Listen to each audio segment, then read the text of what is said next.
Hello, we're back at the Poetry Cafe. They're downstairs performing now. Oh, well, it will be when I get down there. Join us after the titles.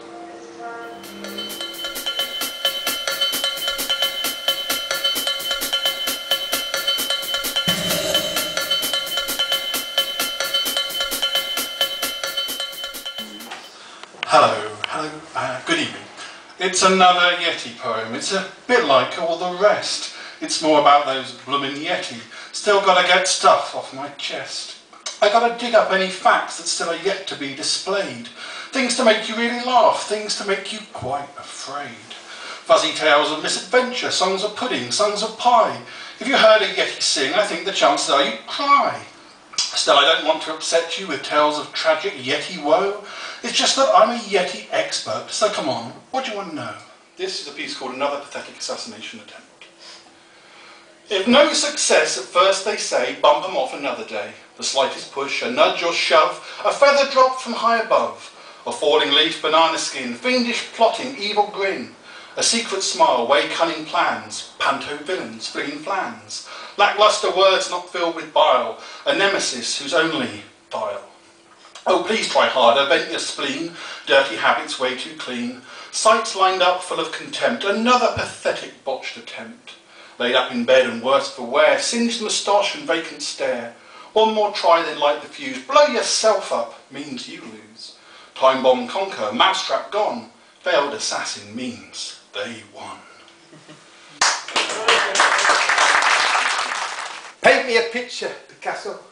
Paint it right here in my head. Paint me your scenes in my bright vivid dreams. Oh God, how I wish you weren't dead. Your colours confuse, bright swirling blues, oranges, greens, and they all seem to teem like a river in melt, like something I've never felt. I'm talking of Mary, which we weren't, but we will. Mary is 50 and she dresses to kill. In her red combat boots, her trousers and hat, the jumper she tore but wore anyway, spending a day on a seat in the mall, she watches it all and it all drifts away. She sticks herself to the red asphalt floor, and if people are giving, she says, give me some more, but Mary's not right. It's plain if you look. The writing's been erased line by line in her book. And late at night on the bench in the Catholic Priory Park, she lays alone in the dark and listens to the sound of the rats below ground. Mary doesn't fear. She doesn't know what that is. She just tucks up a bit tighter and dreams of popcorn and fizz that she had as a girl, but it's all just a whirl in her poor tired head, and she doesn't give a thought that Picasso is dead. And at 4:55 the town comes back alive, and the lines on her face become the lines of this place. A spot on the map, an old bubble cap, and the pain in her eyes, see another sunrise and another long day. Somebody says, hey, Mary looks ill, but she's still dressed to kill. Some think that she will because Mary's not right. But she remembers at least that East was her home. And I call this one East was East. I just remembered that. This is called Ballad of a Child Actor. They are terribly unprofessional, those older acting types. They call each other lovey and they're always smoking pipes, harping on about Chaucer and someone called the Bard. I can't abide the sonnets, as I emit meters jarred. I really cannot stand it when they gently pat my head. Are you doing okay, sonny? Patronise me, oh, drop dead. They say don't act with children, with a beast don't share the stage. But 'tis he lusting lead ladies, leery drunkard, 6 times my age. So be it, moan about us, but child actors do have rights. We expect a proper dinner and refuse to dress in tights. Alas, alas, poor Yorick. What was my line again? Those professionals are hopeless, fluffing speech, quite dead of brain. Oh, they're such a band of ninnies, drama queens so OTT. More wooden than the scenery, but please don't go quoting me. They have hissy fits and tantrums, storm out moody, cannot wait. They think it's fine to sob in corners. I cry too, but then I'm 8. I'm finding this line tricky. Well, why don't you just try harder? I learnt my part unaided, whilst you guys did time in RADA. Well, hey, children rule the roost now, so get used to neat cues totter, and I'll see what I can do for you. Bit parts in Harry Potter. This is the latest collection I've published, and it's called Deployed. It's called Soldier. I don't know the man who stands camouflaged in green battle dress, feet apart, straight back, still hands, unwitting, not dressed to impress. Camouflaged in green battle dress, hard cropped head turned away, unwitting, not dressed to impress, despite gloss boots, badge beret. Hard cropped head turned away, exposing bare, vulnerable neck. Despite gloss boots, badge beret, braced shoulders, a flawed effect. Exposing vulnerable neck, pulse rippling beneath soft skin. Braced shoulders, a flawed effect, veiled gaze, attention within. Pulse rippling beneath soft skin, my son's rifled brow drilled with lines, veiled gaze, attention within. Then blue eyes lift, smile into mine. My son's rifled brow drilled with lines, feet apart, straight back, still hands. Then blue eyes lift, smile into mine, and I see my boy in the eyes of the man. It's called Better by Far. As a child, was an expert in racing, quite the pro when lined up racing snails. They go in their stalls nice and gently, and they never try jumping the rails. But you cannot race snails, never ending. At 18, when allowed then to vote, I bought my first racing post copy, fully grown now, I made for the tote. So I took my first bet on a favourite, though it seemed to be missing a leg. It was awfully small for a racehorse and kept rolling over to beg. Alas, though my horse was a failure, had a terrible secret to bear. He'd been brought up a foal amongst greyhounds and would only run after the hare. Next I wagered a quid in the second, though unsure of my choice in that race. The jockey appeared quite uncertain which way around he should face. Sadly my horse never made it, stalls opened, it stood there to think. In the distance it spotted the Pim's tent and trotted off that way to drink.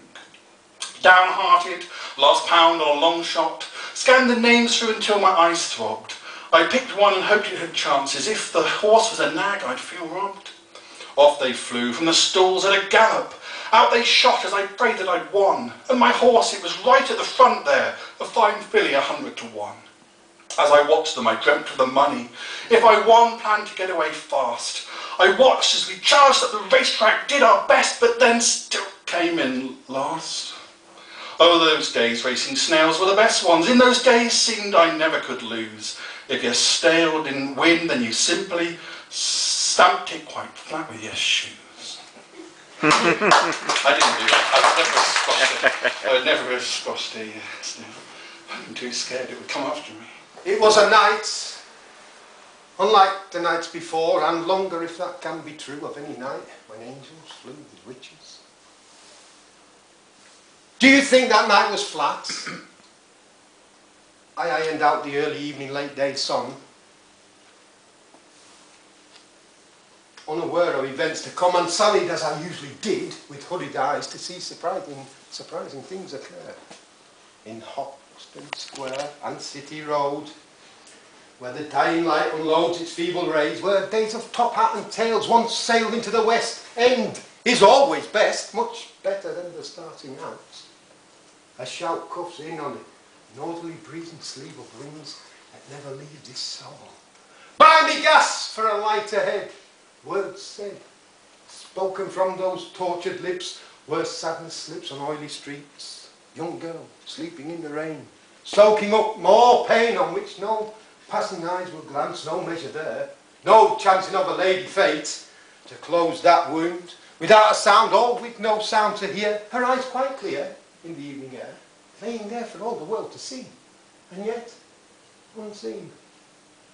Another queen of broken promises, of beaten faces, broken heart. The endings are maybe not as good as when we start. Another night, unlike and yet the same for some who sway with dreams upon the warming sun that they once knew. Another do or die, another sadness yet to lie. Yet and I cry myself to sleep. How about that then?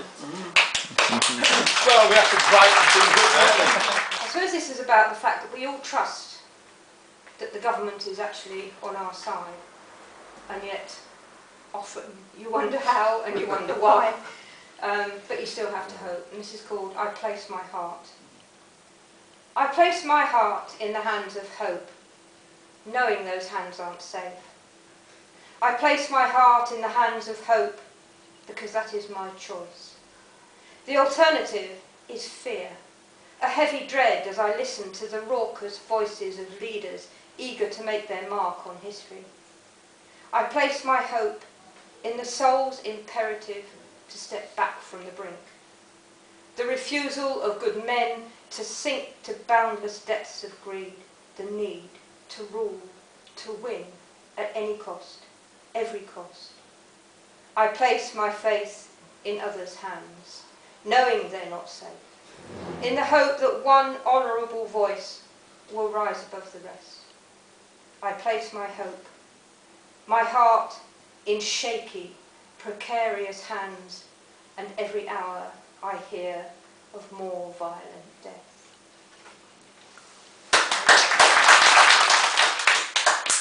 As I said, they're a bit grim. It's called Downstairs from Upstairs. Since she finished her day, work laying aside, she has been sitting alone in her room, sewing, darning the socks of some servant boy, idle-mindedly waiting.